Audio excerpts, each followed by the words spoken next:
Our next speaker today is a gentleman named Jesse Hirsh, who is like a guru of everything digital. So like internet, the phones, and internet. His passion is to educate people on the potential benefits and the perils of technology. As an internet strategist and researcher and broadcaster, Hirsh has a weekly nationally syndicated column on CBC Radio, but you can hear it on like all the CBC Radio channels. If you're in Ottawa, or shout out to my people from Vancouver. Who's here? Yeah, Vancouver. You guys brought the friggin' rain. Thanks.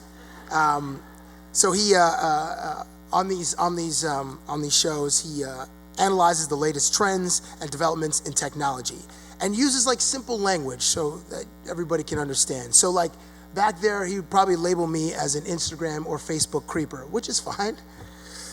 I am what I am. So you'll understand him when he's talking about tweeting or Facebook. Jesse owns and operates a company called MetaViews Media, and it focuses on consulting around new media business models. Excuse me. Hirsh is also actively involved with McLaren McCann, which I think is just over here on Bay Street, one of North America's most successful advertising agencies, as a member of their Idea Council, which is a combination advisory board and think tank. So pepper him with ideas. And I was asking the dude about what the next Twitter is going to be, and he told me. And maybe he'll tell you. If not, it's our little secret. Ladies and gentlemen, Jesse Hirsh.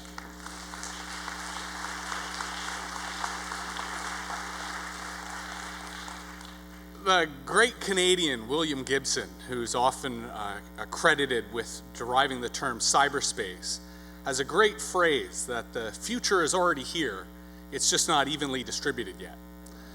So part of what I'm able to do for CBC Radio is go to that future, find out what's going on, and then come back and report it to people. And of course, it's difficult to do that in the 5 minutes I'm usually given. It feels a luxury to have 20. But what's interesting is it always shocks people. Either we're so stuck in the now, or perhaps we're still, as McLuhan said, looking through a rear-view mirror, that when you talk about this future that's already here, it can usually be startling. So I try to have a bit of a lighter attitude, but there's obviously some very serious topics when it comes to the way that technology interfaces with society. And my starting point is to look at the notion of what is authority. Because when I first got on the internet in the mid-90s, everyone was saying the internet is anarchy, and there are no authorities, and no one knows who you are, especially if you're a dog. And yet I started to reject that, because I said, politics abhors a vacuum. There will always be authorities. So what is the future of authority? What does it mean for an authority to be legitimate? How do we find trust or distrust online? When you start asking those questions, when you start saying, well, who are the authorities in our society? And I like Danielle's point that maybe they all have a little lift on their shoes so they can be a bit taller. But what I try to argue is that in fact, we're now in a neo-feudal society where celebrity has become the new aristocracy. And the reason that celebrity has this type of power is they command the scarce resource of our age, which is time, aka attention. Which is to say, anyone who can command attention can command a kind of social power. And it almost translates into a really crass saying that attention is the end that's justified by any means. And we see this with Jersey Shore. We see this with the Kardashians.